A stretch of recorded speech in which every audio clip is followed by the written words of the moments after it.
غریبوں کا بھی دل نہیں کرتا غریبوں سے دوستی کرنے کو، وہ بھی کسی تگڑے بندے سے۔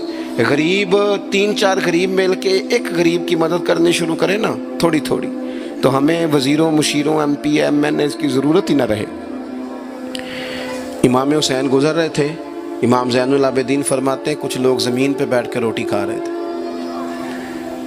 تو انہوں نے امام صاحب سے کہا حضور آ جائیں،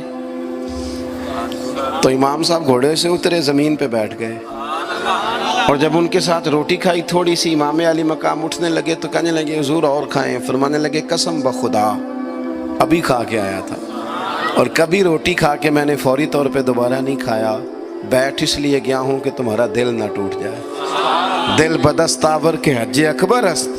عزیز دوستو، غریب پروری، بہادری، اور سب سے بڑی بات یہ کہ قناعت پسندی، تھوڑے پہ گزارا۔ یہ جو ہم روز دکھ سناتے ہیں نا اپنے بیٹوں کے، بیٹیوں کے، پریشانیاں، آزمائیاں ہم نے طاری کر لی ہیں۔ میں اکثر کہتا ہوں کسی کی بیٹی اتنا کام نہیں کرتی اس کے ہاتھوں پہ چھالے پڑ جائیں، لیکن حضور کی بیٹی کرتی ہے، محبوب کی شہزادی یہ کام کرتی ہے کہ ہاتھوں پہ چھالے پڑ جائیں۔ نبی پاک صلی اللہ تعالیٰ علیہ وسلم کی شہزادی یہ کام کرتی تھی، ڈیوٹی کرتی تھی ذمہ داری سے۔ اور کنز المال میں وہ چمکتے دمکتے لفظ حدیث کے موجود ہیں کہ اونٹ کے بالوں کی بنی ہوئی چادر اوڑھ کے سیدہ فاطمہ چکی پیس رہی، محبوب نے دیکھا، آنکھوں میں آنسو بھی آئے، پتہ فرمایا کیا؟ فرمایا فاطمہ بیٹا دنیا میں تھوڑی سی تکلیف برداشت کر، آخرت کی ساری عزتیں اللہ تجھے ہی عطا فرمائے گا۔ اپنے گھروں کے اندر یہ خوبصورت ماحول لائیں۔ اور پھر سب سے بڑی بات یہ تھی کہ ان کا جو رشتہ تھا نا مصلی کے ساتھ۔ سبحان اللہ۔ یہ اذان کس کی ہے؟ اذان ایک کا ہی جواب دینا ضروری ہوتا ہے جی، زیادہ اذانیں ہو رہی ہیں نا تو ایک کا ہی جواب دیا جاتا ہے، آپ توجہ کریں میری بات پر۔ عزیز دوستو، نبی پاک صلی اللہ علیہ وسلم بڑی تگڑی ہے۔ او جناب وہ آج کل جو ہمارے نقیبے محفل ہوتے ہیں نا وہ تو کوئی صلی اللہ علیہ وسلم، ہمارے جو محفل کے اسٹیج سیکٹری ہوتے ہیں وہ تو کوئی 3-4 منٹ لگاتے ہیں جنت میں بھیجنے میں، پر نعت خواں تو 1.5 منٹ ہی لگاتا ہے، اندے تسی جلسہ کراؤ تو جنت واڈی۔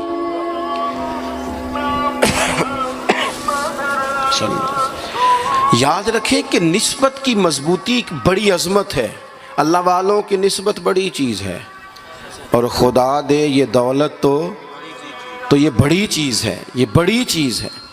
یاد رکھ لے میرے عزیز کہ جب آپ کا رشتہ اگر نسبت تگڑی ہے تو عبادت کرنے سے تو اور تگڑی ہو جائے گی، مصلی پہ بیٹھنے سے تو اور مضبوط ہو جائے گی۔ آپ نبی پاک علیہ السلام کے گھرانے کا ترک دیکھیں تو وہ عبادت سے بڑا ان لوگوں کا شغف ہے، اللہ اللہ کرنے سے بڑا ذوق ہے۔ ہم نا پہلے بھی کمزوریاں کافی تھی، پر جب سے موبائل آیا ہے نا، یہ موبائل تسبیح کی جگہ پہ آیا ہے، ہاتھوں میں تسبیح ہوتی تھی جہاں موبائل آئے۔ مصلی کی عبادت، ریاضت کمزور کر لی ہم نے۔ رسول پاک صلی اللہ علیہ وسلم کا اپنا طریقہ یہ تھا کہ حضرت عائشہ صدیقہ رضی اللہ تعالیٰ عنہ فرماتی ہیں کہ حضور نے ساری رات نماز پڑھی اور قدم شریف میں ورم آ گیا۔ کبھی آیا ہمارے پہ پیروں میں ورم عبادت کر کے؟ ساری رات نماز پڑھی، قدمین شریفین میں ورم آ گیا، اور جب قدموں میں ورم آ گیا نا تو فرماتی ہیں میں نے عرض کی یا رسول اللہ آپ کے تو صدقے اللہ اگلے پچھلوں کے گناہ معاف کرے گا، اور آپ اس قدر زیادہ آہوزاری کرتے ہیں۔ تو نبی پاک علیہ السلام نے فرمایا عائشہ تم نے کہا ہے نا اللہ میرے اوپر بڑا مہربان ہے، اللہ بڑا کریم ہے، اس نے مجھے رسولوں کا امام بنایا ہے، اپنا محبوب بنایا، تم ہی کہہ رہی ہو نا یا رسول اللہ؟ ہاں۔ تو فرمایا پھر میں اپنے رب کا شکر گزار بندہ نہ بنوں؟ حضور کثرت سے عبادت کرتے، سیدہ فاطمہ رات کو زیادہ وقت مصلی پہ گزارتی، حضرت امام حسن اور حسین لمبی عبادت کرتے۔ 9-10 محرم کی درمیانی رات تھی، عمر بن سعد امام علی مقام کے پاس آیا کہ کہنے لگا حسین دو ہی باتیں ہیں، یا جنگ کریں گے یا آپ بیعت کریں گے۔ تو امام حسین فرمانے لگے اس طرح کرو، ایک رات کی مہلت دو، صبح بتاؤں گا۔ امام صاحب نے اسے کہا، وہ چلا گیا۔ حضرت عباس بن علی، یہ حضرت علی کے صاحبزادے ہیں، میدان کربلا میں حضرت مولا علی کے 4 اور بیٹے بھی شہید ہوئے، ایک حضرت عباس، ایک حضرت ابو بکر بن علی۔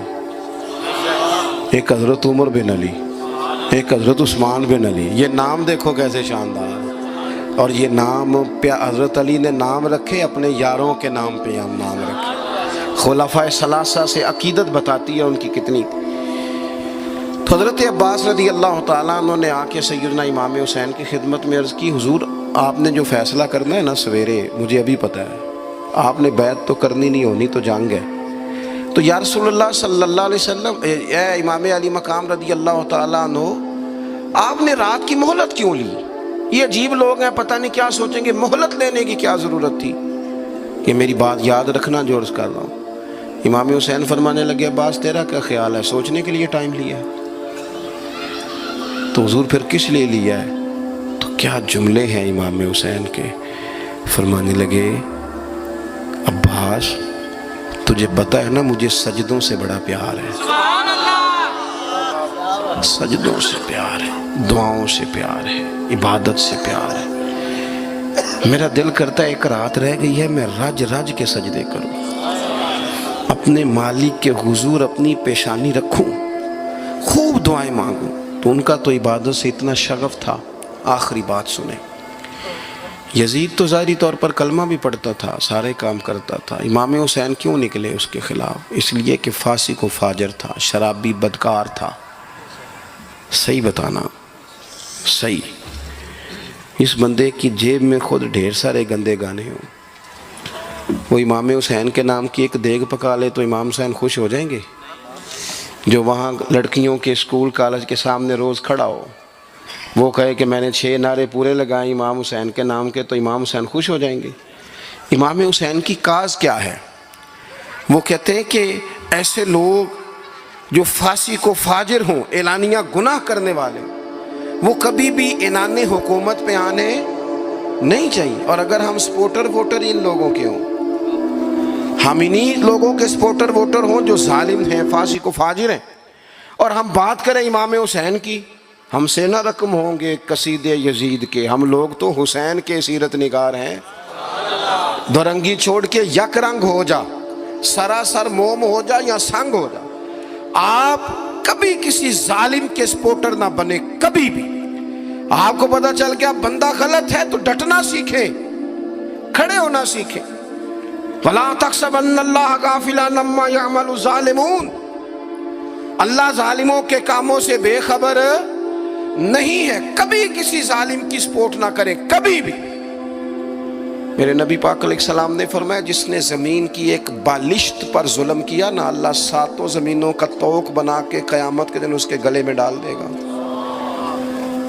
کبھی کسی ظالم کے ساتھ کھڑے نہ ہونا، کبھی بھی، ایک منٹ کے لیے. وہ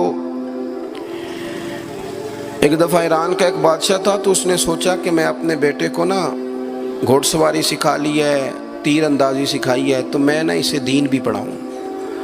اس نے ایک بزرگ عالم کا انتخاب کیا، کہا میرے بیٹے کو آپ نا کتاب و سنت پڑھائیں. تو بچہ ایک زمانہ استاد کے پاس کئی سال جاتا رہا.